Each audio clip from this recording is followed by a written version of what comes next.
আমাদের সকলের শ্রদ্ধেয় মির্জা ফখরুল ইসলাম আলমগীর মহামান্য রাষ্ট্রপতি পদে নির্বাচিত হয়েছেন।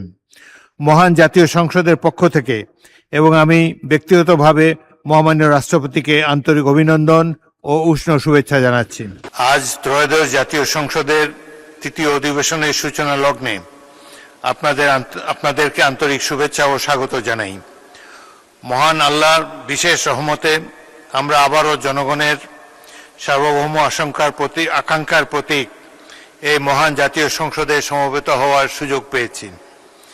জনগণের ভোটাধিকার প্রয়োগের মধ্য দিয়ে গঠিত ত্রয়োদশ জাতীয় সংসদ গণতান্ত্রিক আকাঙ্ক্ষার এক অনন্য প্রতিফলন।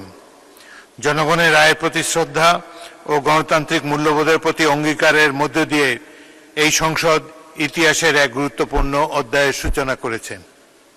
মাননীয় সদস্যবৃন্দ, 1971 সালে মহান মুক্তিযুদ্ধের মধ্যে দিয়ে আমরা অর্জন করেছি স্বাধীন ও সার্বভৌম বাংলাদেশ। মুক্তিযুদ্ধের আত্মত্যাগ আমাদের গণতন্ত্র, ন্যায়, মানবিক মর্যাদা ও মানুষের অধিকার প্রতিষ্ঠার পক্ষে আজও অনুপ্রেরণা যোগায়। সেই প্রেরণারই ধারাবাহিক গণতন্ত্রের আকাঙ্ক্ষায় মুক্তিকামী ছাত্র জনতার বিজয়ের স্মৃতিবাহী আগস্ট মাস আমাদের জাতীয় জীবনে বিশেষ তাৎপর্য বহন করে। 2024 সালের আগস্টে ছাত্র জনতার গণ অভ্যুত্থানের মধ্য দিয়ে দীর্ঘদিনের স্বৈরাচারী ও ফ্যাসিবাদী শাসনের অবসান ঘটে।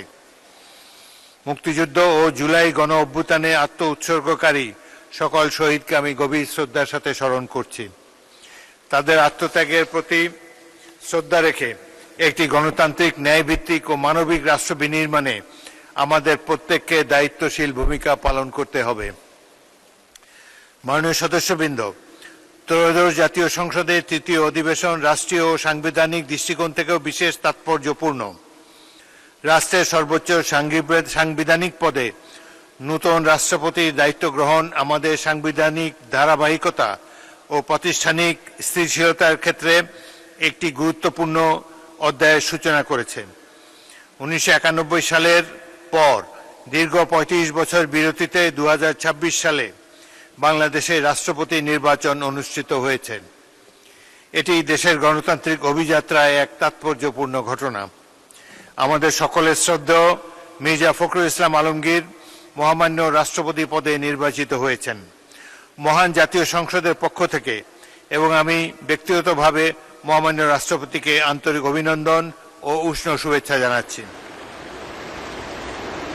একই সঙ্গে তার সুস্বাস্থ্য, দীর্ঘায়ু ও সফলতা কামনা করছি।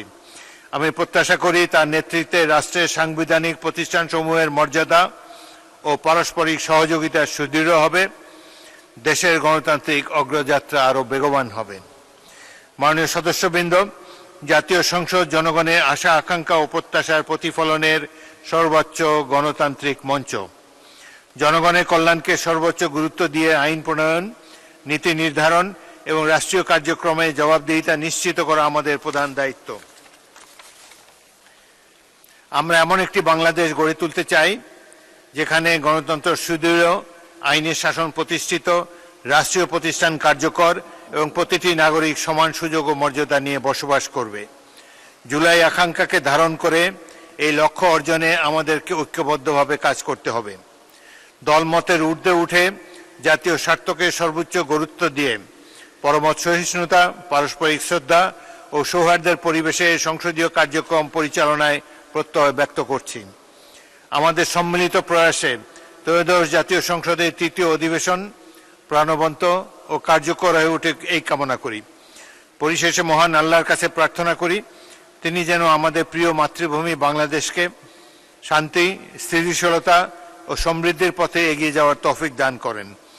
এই প্রত্যাশা ও শুভকামনা ব্যক্ত করে দিনের কার্যসূচি অনুযায়ী আজকের অধিবেশনের কার্যক্রম শুরু করছি।